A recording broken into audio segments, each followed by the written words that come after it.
Et là, je me suis posé la question, qu'est-ce que je vais devenir, qu'est-ce que je vais faire? En fait, je n'avais plus aucun but dans la vie. Je buvais beaucoup d'alcool, je faisais les arts martiaux, c'était une passion pour moi. Quand je suis arrivé en Martinique, j'ai commencé à faire la fête comme d'habitude, à sortir avec les cousins, les amis, à continuer à boire d'alcool. Et puis, en parallèle, j'ai commencé à prendre des livres qui parlaient de la Bible. Et chaque jour, je lisais un petit peu ces livres-là. Et puis, ça a commencé à travailler dans mon cœur. Et je suis arrivé à un chapitre qui parlait de l'enfer, et puis j'ai eu peur. J'ai dit non, il faut que je donne ma vie au Seigneur Jésus. Donc, j'ai donné ma vie au Seigneur Jésus vers le mois de avril-mai 95. Et puis, ensuite, je suis reparti en France. J'essayais de faire ce qui était le bien, mais en même temps, je faisais ce qui était mal. Il y avait des choses que je n'arrivais pas à contrôler à l'intérieur de moi. Donc, tous ceux qui s'approchaient de moi, sans le vouloir, je détruisais. J'étais un petit peu dur, orgueilleux, jaloux, possessif. Mais ça, c'était des choses que je n'arrivais pas à contrôler du tout. En 1999, je suis parti à Valence en formation.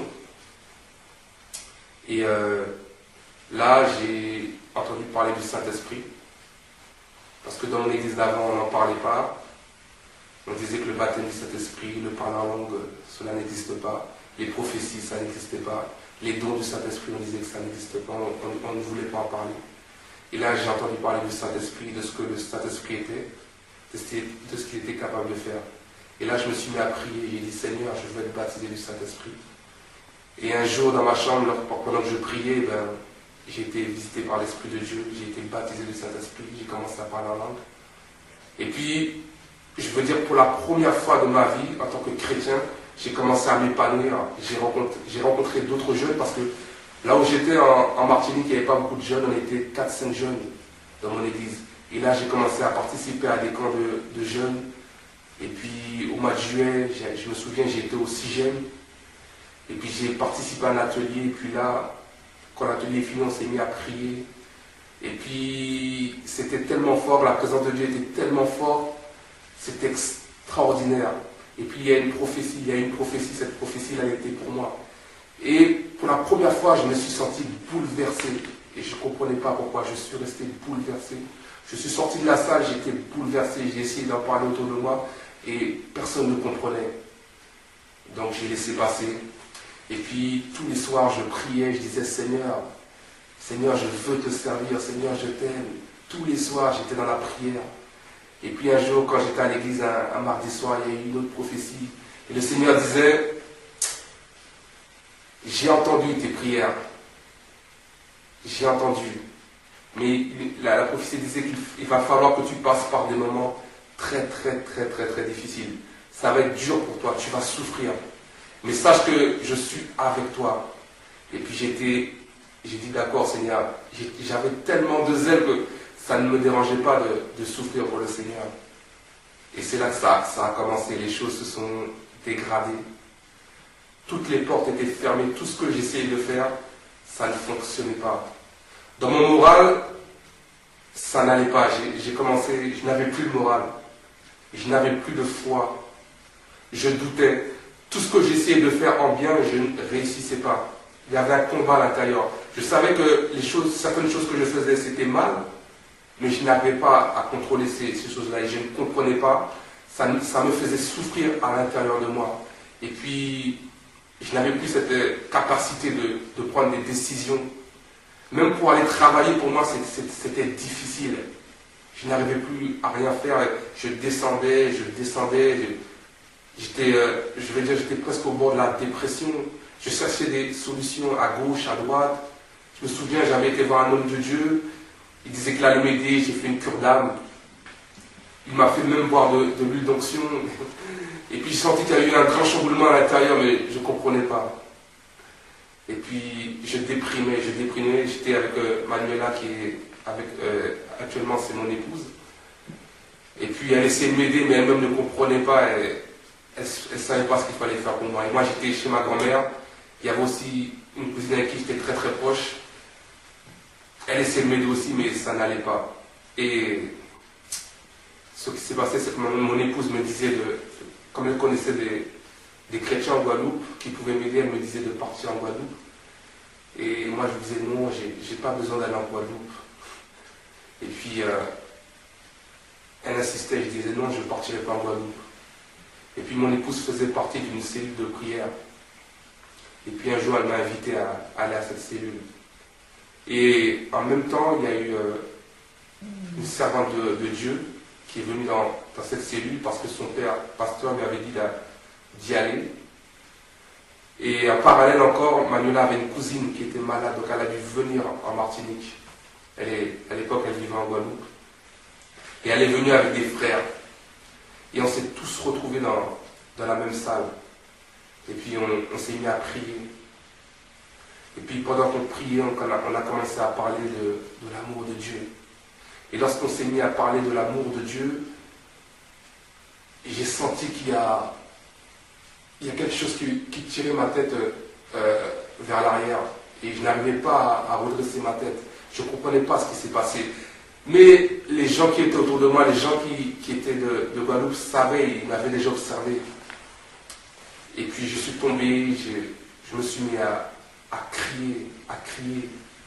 Et en fait, c'était une possession démoniaque. Et je tiens à dire que ça faisait 5 ans que j'étais chrétien.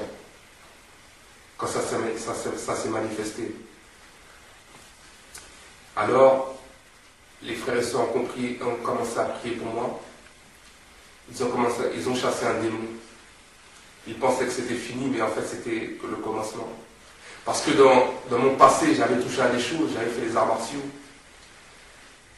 Mes parents qui avaient des problèmes avec une dame qui faisait de la sorcellerie ont été voir un marabout pour nous protéger, nous, ses enfants.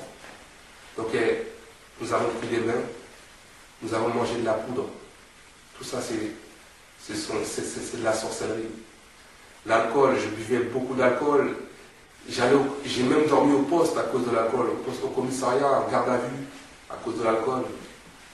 Et puis j'ai fait beaucoup d'autres choses. Et puis, quand le démon s'est manifesté autour de moi, la première chose qu'il a fait, c'est, quand je faisais du taekwondo, j'ai fait du taekwondo, c'est un art coréen, et bien j'ai commencé à faire du taekwondo sur les gens. Alors, ils se sont mis à me tenir, ils ont réussi à me maîtriser. Mais comme à l'intérieur de moi aussi, je savais que ce que j'étais en train de faire quand je faisais les arts martiaux sur mes frères chrétiens, c'était pas une bonne chose. Donc, moi-même, j'essayais de lutter pour pouvoir les aider. Donc, parfois, j'arrivais à me maîtriser. Donc, quand quelque part, je les ai aidés aussi. Et puis, ils ont prié pour moi, ils ont chassé cet esprit. Et je tiens à dire que je regardais beaucoup Bruce Lee. J'imitais beaucoup Bruce Lee. Et quand j'ai eu ma délivrance, eh ben, j'ai commencé à faire les mêmes cris que Bruce Lee. C'était comme un idole pour moi, Bruce Lee. Donc j'ai commencé à faire les mêmes cris, j'ai commencé à l'imiter. Et puis ils m'ont maîtrisé, ils ont réussi à chasser cet esprit. Alors, ils m'ont mis sur le côté et puis ils ont commencé à prier pour d'autres personnes qui avaient besoin de prière. Et pendant qu'ils priaient pour cette personne, alors moi j'ai recommencé à me manifester. Enfin, pas moi, les démons qui étaient en moi ont commencé à se manifester. Et là, c'était parti pour une grande nuit de prière. Ils étaient au moins 5 ou 6 à me tenir. Et puis, ils chassaient les démons. Au bout d'un certain moment, je me souviens, j'ai entendu, ça fait 7 démons qui étaient sortis déjà. Et moi, je continuais, les démons qui étaient à l'intérieur de moi continuaient. Je me souviens, c'était très, très, très difficile. Les gens même qui étaient autour de moi, qui n'avaient jamais vu ça, il y en avait qui étaient terrifiés, qui pleuraient parce qu'ils n'avaient jamais vu ça. Mais ça, c'était dû à mon passé, à toutes les portes que j'avais laissées ouvertes au diable. Et ça a duré pendant une nuit entière. On a prié pour moi. Et puis au petit matin, on m'a dit que c'est fini. Mais à l'intérieur de moi, je sentais que ce n'était pas fini. Je sentais encore qu'il y avait quelque chose qui me dérangeait. Et pendant qu'il priait encore, moi, je me roulais par terre. Mais ce sont des choses que je ne pouvais pas contrôler. Et puis, je suis rentré chez moi. Je tiens à préciser que quand je suis rentré chez moi, la journée, je me suis senti vidé. À l'intérieur, je me suis senti vidé. Pourquoi? Parce que pendant longtemps, des années, depuis mon enfance, il y avait des démons qui géraient ma vie. Et puis, quand ils ont été chassés, eh bien, je me suis senti vidé à l'intérieur de moi. Il y avait quelque chose qui était parti. Et puis, malgré cela, j'étais pas bien. J'étais pas bien. Je me souviens, certains soirs, j'ai eu des manifestations tout seul. J'ai dû aller voir un frère à côté, près de là où j'habitais, et puis il m'a aidé. Il m'a aidé pour que, il a prié avec moi, il a pris la main avec moi, et puis ça s'est calmé. Et puis le samedi, on s'est encore réunis ensemble. Et puis là, il y avait un pasteur qui était venu de Marie-Galance. Et puis il m'a dit, Patrick, je sais que tu as une grande délivrance, mais je voudrais encore prier avec toi. Et puis il s'est mis à prier avec moi. Lorsqu'il a prié avec moi, eh bien, c'était reparti encore un autre démon qui a commencé à se manifester. Et puis quand le démon a commencé à se manifester, il m'a dit qu'il a reçu du Seigneur qu'il fallait que moi, je prenne l'autorité, que moi, j'apprenne à me battre. Pourquoi? Parce que avant cela, comme je vous l'ai dit, j'étais devenu comme un petit enfant, j'étais au bord de la dépression, je n'avais plus de foi, je ne pouvais plus me battre, donc il fallait que j'apprenne à me battre. Et malgré ça, il a quand même appris avec moi pendant toute la nuit. Lui, avec d'autres frères, les mêmes frères qui étaient là la fois d'avant, ils sont restés encore une nuit à prier avec moi. Et puis, eux-mêmes, ils ne comprenaient pas parce que la délivrance ne se faisait pas. Ils ne comprenaient pas. Et puis au petit matin, ils m'ont dit, bon, on va arrêter. Et puis je me suis mis à pleurer comme un petit enfant parce que je ne comprenais pas pourquoi. Et puis, ils sont repartis en Guadeloupe, moi je suis resté là. De temps en temps, il m'appelait au téléphone. Et puis, je devais me fiancer. Alors, ce qui s'est passé, c'est qu'on a encore appelé le pasteur de Marie-Galante. Je lui ai dit, ça ne va pas, je dois me fiancer. Il m'a dit, d'accord, je vais venir. Et puis, il m'a dit, jeûne. Je me suis mis à jeûner depuis je crois que c'était le mercredi ou le jeudi. Lui, il est venu le jeudi. Le jeudi, il est venu. Il était avec d'autres frères et sœurs. Il a commencé à prier pour moi encore. C'était reparti pour notre séance de délivrance. Il a prié le jeudi soir avec moi. Le jeudi après-midi, le jeudi soir, rien ne se faisait. Alors, il m'a dit qu'il connaît un pasteur qui est en vacances à Marie-Galante, de le faire venir en Martinique. On l'a fait venir en Martinique le vendredi, il est venu. Il a pris le relais, il a commencé à prier avec moi. Mais rien ne se faisait, il n'y avait rien à faire. Entre-temps, il y a un serviteur de Dieu qui est venu. Il m'a dit, le Seigneur m'a envoyé. Il est venu, il m'a pris, il m'a emmené dans une autre salle avec lui. Rien à faire. Entre-temps, le vendredi soir encore, il y a une autre équipe qui est arrivée de Guadeloupe. Et puis le soir, ils se sont mis à prier avec moi. Et ils m'ont dit, ils ont prié pendant plusieurs heures. Et puis après, ils m'ont dit, c'est fini. J'ai dit, c'est fini. J'ai dit, d'accord. Mais à l'intérieur de moi, je ne peux pas dire que j'étais vraiment en paix. Et le lendemain, je me suis fiancé. Après cela, je me sentais toujours pas bien. Et puis, avec Manu là, j'étais pas toujours agréable. Mais c'était pas des choses que je désirais. C'était toujours des choses que je n'arrivais pas à contrôler à l'intérieur de moi. Et puis elle m'a dit, bon, je te paye un billet pour aller en Guadeloupe. Et puis elle m'a payé un billet. Je suis parti en Guadeloupe. J'ai été faire 15 jours en Guadeloupe.